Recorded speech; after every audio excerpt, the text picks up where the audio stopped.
Pakistan's most watching legal awareness YouTube channel.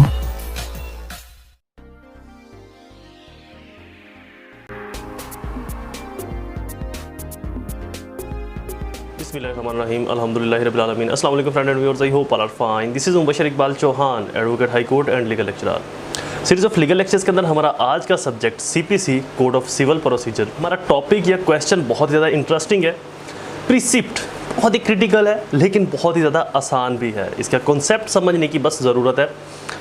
प्रीसिप्ट क्या है, किसे कहते हैं, ये कोर्ट से कब ली जाती है रेमेडी, कौन ले सकता है, किस कोर्ट से ले सकता है, इस रेमेडी का मकसद क्या है, पर्पस क्या है, मतलब क्या है, इन तमाम चीज़ों को आज हम कंप्रीहेंसिवली डिस्कस करेंगे।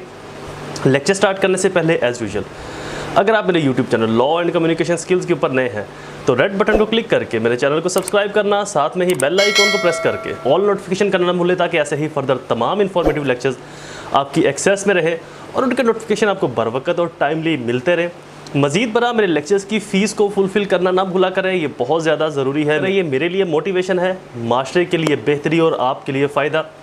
मेरी फ़ीस आपने 3 स्टेप के अंदर पे करनी है। फर्स्ट स्टेप कम से कम 10 रुपये आपने डोनेट करने हैं, कोई ज़्यादा नहीं है। सेकंड स्टेप कम से कम 2 लोगों की आपने हेल्प करनी है, ये भी कुछ ज़्यादा नहीं है। मुस्कुरा के मिल ले, किसी को सलाम कर ले, ये भी मेरी फ़ीस के लिए काफ़ी। और थर्ड स्टेप मेरे पेरेंट्स के लिए दुआ, अल्लाह ताला उनको सेहत तंदुरुस्ती अता फरमाए। शुरू करते हैं हमारा लेक्चर।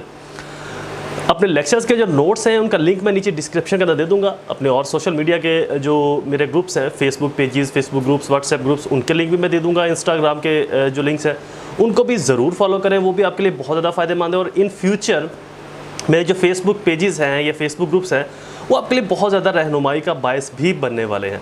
तो लिहाजा फेसबुक को, इंस्टाग्राम को फॉलो करना ना भूला करें। और ये हमारा टेम्पोरेरी सेटअप है। इंशाल्लाह बहुत जल्द हम दोबारा से अपने ऑफिस में, अपने स्टूडियो में रिकॉर्डिंग स्टार्ट कर देंगे जब ये लॉकडाउन की जो क्रिटिकल सिचुएशन है इसके अंदर कमी आएगी या नरमी आएगी। कब आएगी, कैसे आएगी, इसके ऊपर भी हमने एक लेक्चर रिकॉर्ड कर लिया, वो भी बहुत जल्द हम अपलोड कर देंगे। तो इंशाल्लाह इस टेम्पोरेरी सेटअप से थोड़ा सा वॉइस की डिस्टर्बेंस है। मैंने एक लेक्चर रिकॉर्ड किया था कल परसों, तो मुझे उस तरह से वो पसंद तो नहीं आया, बजाते खुद मुझे अच्छा नहीं लगा, लेकिन अब क्या करें, मजबूरी है, इसका और कोई हल भी नहीं है। चूँकि स्टूडियो के अंदर तो बेहतरीन वॉइस कैचर्स लगे होते हैं और इस तरह के माइक्स वगैरह जो कि यहाँ पर, और मैं उनको लेकर भी आया था लेकिन मुझे उनको चलाने का तरीका नहीं आया, ना ही उन कैमराज़ को चलाने का तरीका आया, ना ही वो जो वॉइस कैचर और वॉइस कंट्रोलर और जो माइक्स होते हैं उनको वो खातर खा मुझे चलाना नहीं आया, तो इसलिए मैंने उनको यूज़ ही नहीं किया। मैंने कहा यार बजाय इसके कि ये बेहतरी के मज़ीद ख़राब कर दें तो सिंपल माइक ही ज़्यादा बेहतर है। तो लिहाजा थोड़ा सा आपको बर्दाश्त करना पड़ेगा वॉइस के मामले में और बाकी थोड़ी सी एडिटिंग के मामले में, क्योंकि ये भी मैं खुद ही कर रहा हूँ, जैसी तैसी मुझे आ रही है एडिटिंग करनी। तो एक दोस्त है वो आ जाता है, वो कर देता है, और बाकी को थोड़ी बहुत मैं खुद कर लेता हूँ। तो लिहाजा इसको थोड़ा सा आपको जो है वो बर्दाश्त करना पड़ेगा जब तक ये लॉकडाउन दोबारा से ओपन नहीं हो जाता या जब तक हमारा ये टेम्पोरेरी सेटअप रहेगा। शुरू करते हैं हमारा लेक्चर। प्रीसिप्ट क्या है? पहले मैं आपको एक स्टोरी सुनाता हूँ, एक एग्जाम्पल सुनाता हूँ, उसके बाद आपको प्रीसिप्ट को समझने में बहुत ज़्यादा आसानी होगी। प्रीसिप्ट क्या है? 2 लोग हैं, एक आप है और एक कोई और है। आप किसी के ऊपर किसी सिविल कोर्ट में एक दावा करते हैं। दावा आप मिसाल ले लें कि आपने उससे कुछ पैसे रिकवर करवाने हैं, उन पैसों का आपने दावा किया, बिजनेस के कोई ट्रांजैक्शन मामला है। कोर्ट आपके हक में दावा जो है वो ग्रांट कर देती है, डिक्री होल्डर बन जाते हो। मैंने आपको पहले भी बताया था डिक्री होल्डर और डिक्री जजमेंट, डिक्री होल्डर और डिक्री डेप्टर, जजमेंट होल्डर और जजमेंट डेप्टर ये क्या होते हैं? जजमेंट होल्डर या डिक्री होल्डर वो शख्स जिसकी फेवर में कोर्ट फैसला सुनाती है।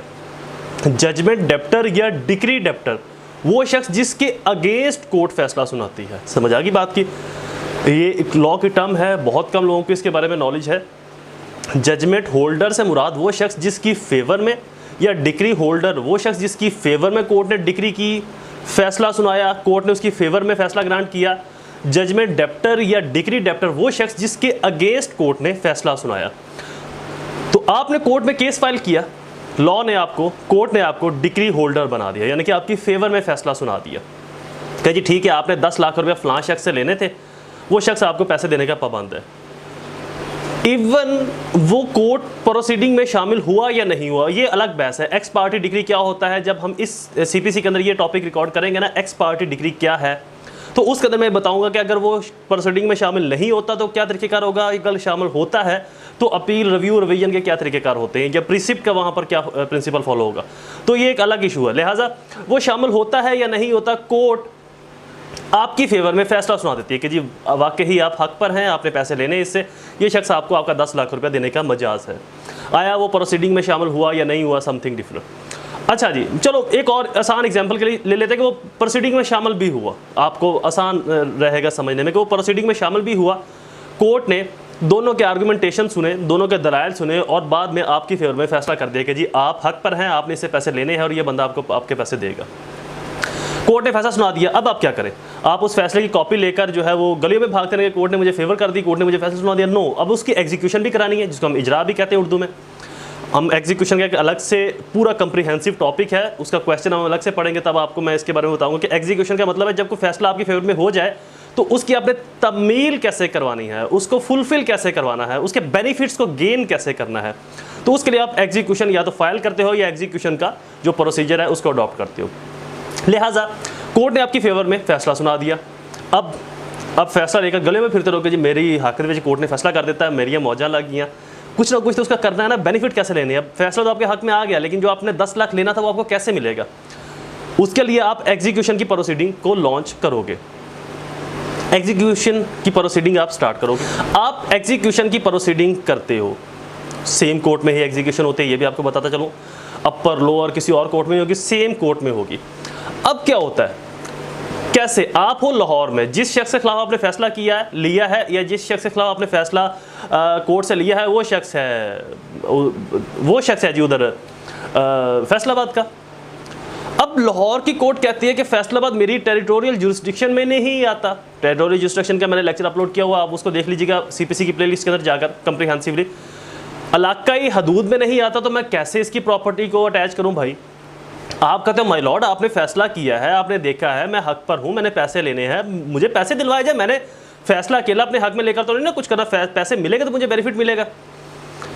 यहां से जब लॉ ने देखा कि अब इस कोर्ट का तो इलाकाई दायरा इख्तियार ही नहीं फैसलाबाद में काम करने का, ये कैसे काम करेगी जाके वहां पर, कैसे अटैच करवाएगी, कैसे प्रॉपर्टी को कुर्की करवाएगी, नीलाम करवाएगी, मतलब को लॉ ने यहां पर प्रिसिप्ट का प्रिंसिपल दिया। कमांड, इंस्ट्रक्शन, हदायत, फरमान किसी सेम कोर्ट को, किसी दूसरी कोर्ट को, सेम जुरिस्डिक्शन रखने वाली कोर्ट को ये हुक्म देना, फरमान देना, हदायत देना, इंडिकेशन देना कि जी ये फैसला मैंने कर दिया है, अब जिस शख्स के खिलाफ किया है वो शख्स आपकी इलाकाई हदूद में रहता है, लिहाजा उसकी प्रॉपर्टी को अटैच करके, नीलाम करके वो पैसे इस शख्स को दिलाए जाएं। That is called प्रिसिप्ट।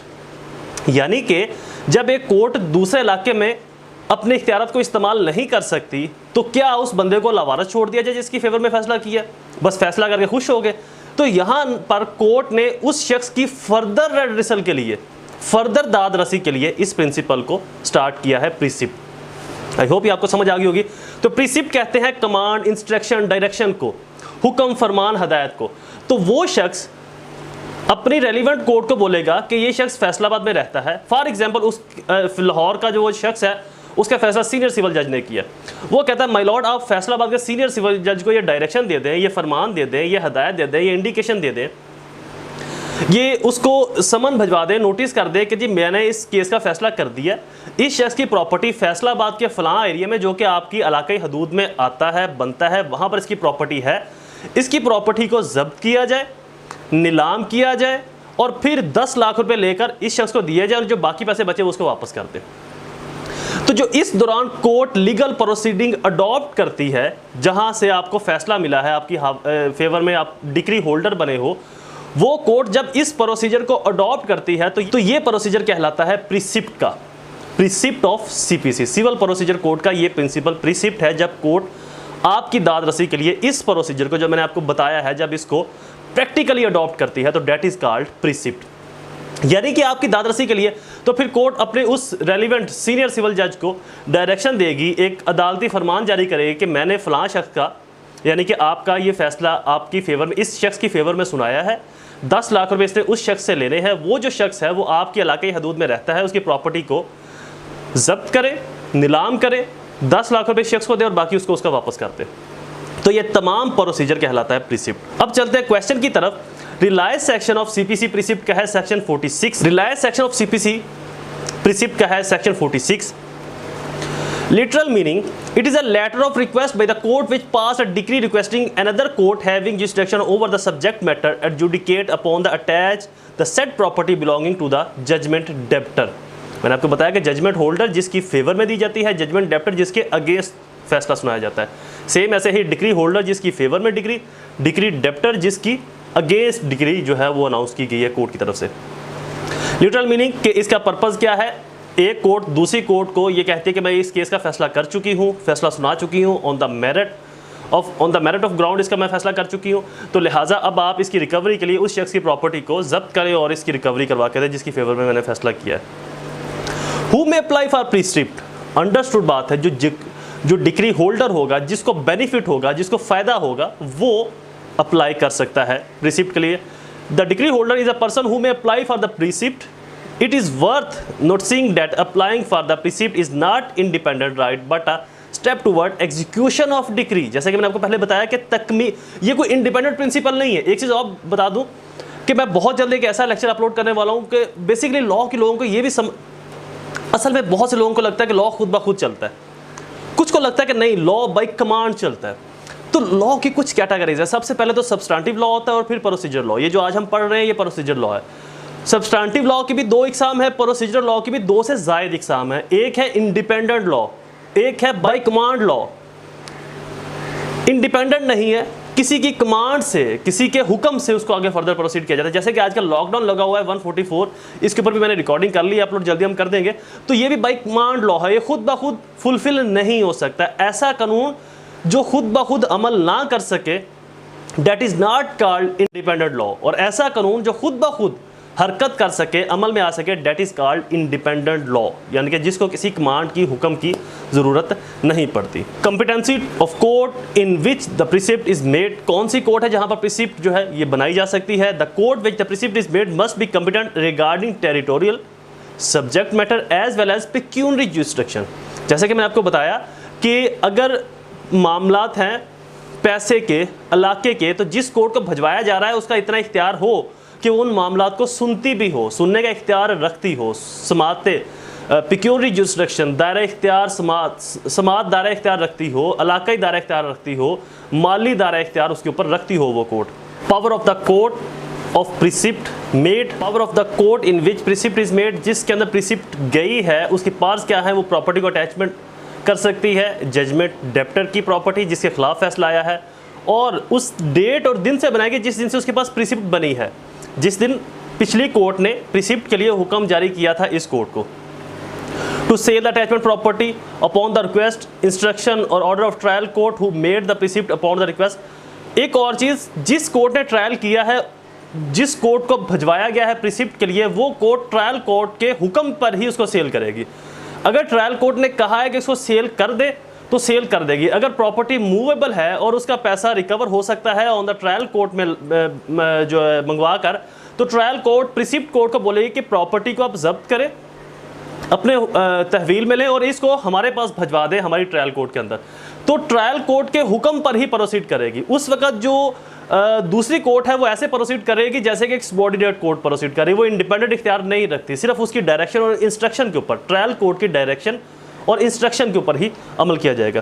Duration of the attachment precept, the property so attach under the precept remain attach for the 2 months until extend by the court making precept. 2 माह तक प्रिसिप्ट जो है वो वैलिड रहेगी, एक्सेप्ट रहेगी until extend the court making precept, जब तक के ट्रायल कोर्ट जिसने प्रिसिप्ट बनाई है वो उसको एक्सटेंड नहीं कर देती, उसके टाइम को बढ़ा नहीं देती। नेक्स्ट हेडिंग है जी preclude marks, question is complete.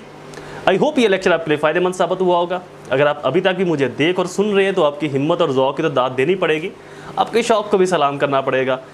In videos को स्पेशली ज़्यादा से ज़्यादा लाइक भी किया करें और अपने सोशल सर्कल्स में, अपने हल्का अहबाब में ज़्यादा से ज़्यादा शेयर किया करें। कि सिर्फ आप व्यूवर्स की वजह से और फ़ोन कॉल्स और मैसेजेस के ऊपर रिक्वेस्ट की वजह से मैं मजबूरन टेम्पोरेरी सेटअप के साथ वीडियोस बना रहा हूं। हालांकि मेरा इसके ऊपर कोई इरादा नहीं था और मैं जानता हूं कि ये जो वीडियोस की ग्राफिक्स है ये मेरे चैनल को कितना नुकसान पहुंचा सकती है, कितनी ग्राफिक्स को गिरा सकती है। इसके बावजूद बजाय इसके कि मैं अपने नुकसान को देखता, अपने चैनल की रेशियो को देखता, मैंने आप लोगों के लिए, आप लोगों की, न सिर्फ आप लोगों की फरमाइश के ऊपर, आप लोगों की हेल्प के लिए मैंने इस टेम्पोरेरी और आर्जी सेटअप के अंदर नॉर्मल सी रिकॉर्डिंग के साथ, नॉर्मल सी रेटिंग के साथ मैंने वीडियोस को बनाना और आप तक पहुंचाना शुरू कर दिया।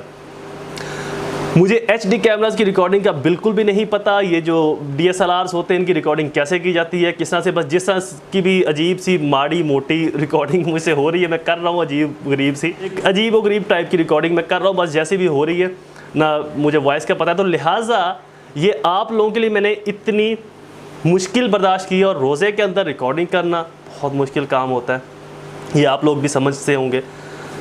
तो इन वीडियोस को ज़्यादा से ज़्यादा शेयर ज़रूर किया करें अपने तमाम हल्के अहबाब में, अपने दोस्तों के साथ, अपने क्लास फेलोज़ के अंदर। और जब रोज़ा अफ्तार करें तो इस नाचीज़ को मेरा नाम लेकर मेरे लिए दुआ ज़रूर कर दिया करें, अल्लाह ताला मेरे लिए आसानी फरमाए। दोबारा हाजिर होऊंगा एक नई सीरीज़ में, एक नए लेक्चर्स के साथ। तब तक मुझे अपनी दुआओं में ज़रूर याद रखें। अल्लाह ताला आप सबका हामी और नासिर हो। वस्सलाम।